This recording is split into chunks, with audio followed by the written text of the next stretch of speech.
Allez, bonjour à tous. Dimanche 16 février, j'espère que vous allez bien et on est parti pour une analyse du marché crypto avec ce matin Bitcoin à 97 300 $, Ethereum 2700 $. Et globalement, une semaine qui est quand même assez neutre sur le marché. Donc là, pour ce matin, on va passer assez rapidement. Je vais vous redonner juste les niveaux à surveiller pour la clôture hebdo sur Bitcoin, sur Ethereum et sur les total market cap. Comme ça, avec ça, vous aurez l'ensemble du marché qui sera à peu près couvert. Et pour ce matin surtout, on va faire un point sur les altcoins, et notamment sur les altcoins mid-cap et low-cap, puisqu'on arrive quand même sur des niveaux assez décisifs, et voire même des niveaux assez critiques j'ai envie de dire sur certaines. Donc on va voir ensemble si oui ou non, c'est encore possible que sur la suite du cycle, on ait déjà une altcoin season, ça va être déjà la première chose, mais surtout qu'on ait une explosion des altcoins hors du top 10, donc en gros les mid-cap et les low-cap. Allez, comme d'habitude, avant de commencer, on est bientôt à 30 000 abonnés, donc merci à tous ceux qui suivent la chaîne au quotidien. Et si ce n'est pas encore fait, pensez à vous abonner, à liker et à commenter cette vidéo pour aider au référencement.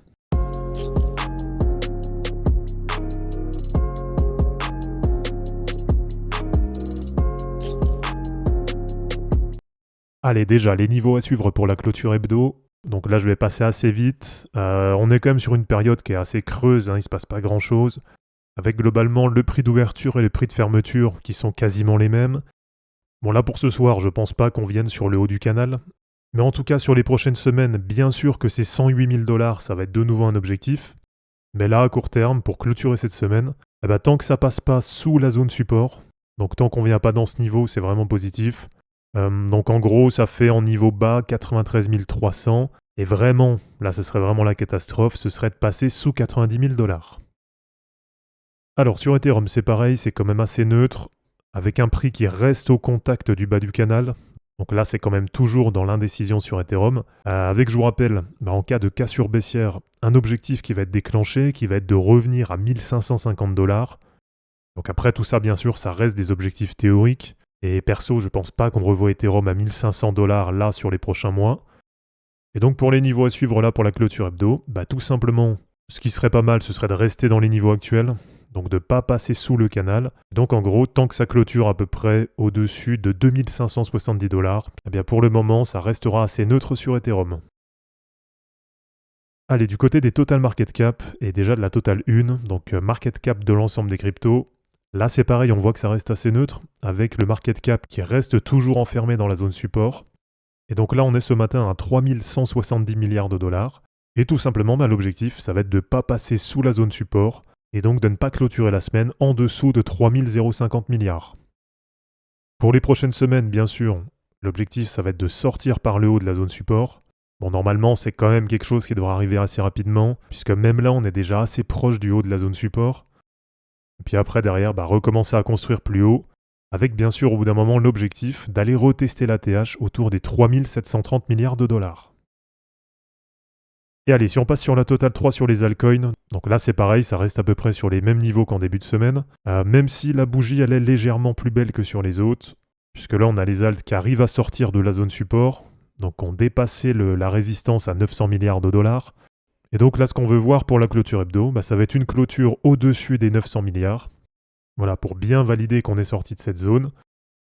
Et puis derrière, sur les prochaines semaines, l'objectif c'est pareil, ça va être de remonter sur le haut de range, et donc de revenir tester la résistance au niveau de l'ATH entre 1110 et 1140 milliards de dollars.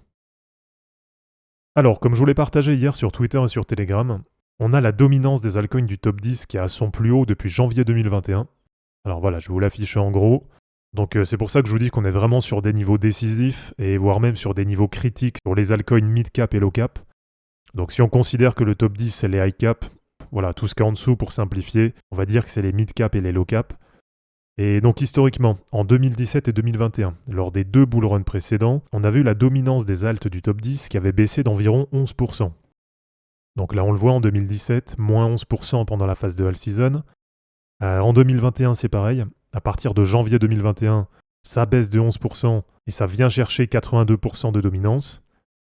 Et on voit que là sur le cycle, on est sur un point haut, et que pour l'instant, la seule baisse qu'on a eue, donc on va dire la seule vraie période entre guillemets de alt season, ou en tout cas où on a une surperformance des altcoins qui sont hors du top 10, ça a été entre juillet 2023 et mars 2024. Et au mieux sur le cycle, on a eu seulement 5% de baisse de la dominance. Alors, si je vous affiche le graphique, là vous allez vite comprendre où je veux en venir. Donc on arrive sur un point haut à 91% de dominance pour les cryptos du top 10. Et ça fait que maintenant, il y a deux solutions. Donc soit on a cette résistance à 91%, donc il y a notre point haut pour l'instant sur le cycle, qui a déjà été testé 2 fois, qui va être breaké à la hausse. Et ça va continuer à découper sur les altcoins mid-cap et low-cap. Donc en gros, vous prenez toutes les alts que vous avez hors du top 10 et vous vous dites que ça va continuer à sous-performer déjà Bitcoin, mais aussi probablement sous-performer des cryptos comme Solana. Ou alors, deuxième solution, on arrive enfin sur un point haut, donc on fait un double top là sur ce niveau à 91%, et derrière on voit une correction.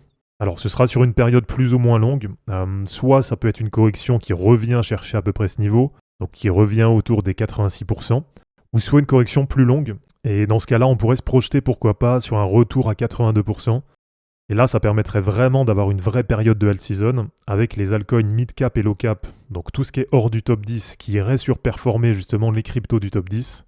Donc ça c'est vraiment ce qu'on aimerait voir. Et alors perso, là moi je pense rien, d'accord, donc j'ai pas forcément d'avis. Là pour l'instant il n'y a pas forcément d'indicateurs qui nous disent si ça va plutôt monter ou si ça va plutôt corriger.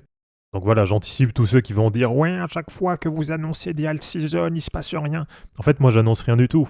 Juste là je prends le graphe, d'accord, donc là je vois qu'il y a un double top sur la résistance à 91%. Et je me pose, je réfléchis simplement et je me dis bah il n'y a que deux solutions. Soit ça va exploser la résistance et là vraiment ça va aller chercher bien plus haut. On a par exemple une prochaine résistance qui est vers 95%. D'accord, donc là ça ferait vraiment mal, hein. Ça voudrait dire retour sur les niveaux de l'été 2019. Ok, donc en gros si on vient ici, ça veut dire que toutes les alts de la 11e à la dernière, ça vaudrait à peine 5% du market cap total crypto. Ou alors, donc deuxième solution, bah là on se dit qu'on a peut-être trouvé un point haut, que ça peut corriger. Donc là comme je vous dis, on aura une période plus ou moins longue de alt season. Et dans ce cas-là, bah moi les deux niveaux qui me paraissent cohérents, voilà, c'est déjà le premier niveau, retour sur les points bas qu'on a eu là sur mars-avril 2024 à 86% de dominance. Donc là déjà ce serait pas mal. Ça voudrait dire qu'on aurait les alts hors du top 10 qui vaudraient 14% du market cap total. Et sinon, bah, deuxième objectif, voilà, sans se projeter non plus sur des points bas historiques. Là je pense que pour l'instant on n'en est pas du tout là. Mais pourquoi pas revenir sur le point bas de janvier 2022. Et donc dans ce cas-là, revenir à 82% de dominance pour les cryptos du top 10 et donc à 18% de dominance pour toutes les altcoins mid-cap et low-cap.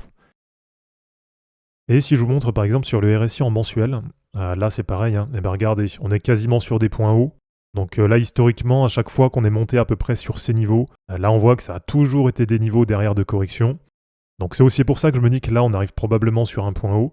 En tout cas graphiquement, c'est pas du tout déconnant de se dire qu'on arrive sur un point haut. Et si je vous montre du coup la charte des Others, donc là c'est la charte que je vous ai montrée avant mais en inversé, eh bien on voit qu'actuellement toutes les altcoins hors du top 10, ça représente 8,6% du market cap total des cryptos. Et ce qu'on voit là, ce qui est important, c'est qu'on a eu un break par le bas du canal ascendant. Même si un break par le bas d'un canal, c'est jamais bon signe, mais voilà, faut quand même laisser le temps de voir si la cassure elle est validée, ou si c'est juste une fausse sortie par le bas et qu'on va réintégrer rapidement. Donc là aujourd'hui je vous montre ça, mais je tire aucune conclusion. Là, c'est vraiment juste de l'analyse, c'est juste de l'observation. Donc soit on a les altcoins mid-cap et low-cap qui remontent, et là sur la dominance des Others, on réintègre le canal, et on remonte un petit peu où on peut. Voilà, en tout cas on essaye de s'éloigner du bas de canal. Ou soit vraiment tout ça c'est validé, et du coup on a bien un vrai mouvement baissier qui continue. Et là sur cette charte, l'objectif de cassure, il est à peu près autour des 3%. Donc là ça voudrait dire carrément 97% de dominance pour les altcoins du top 10.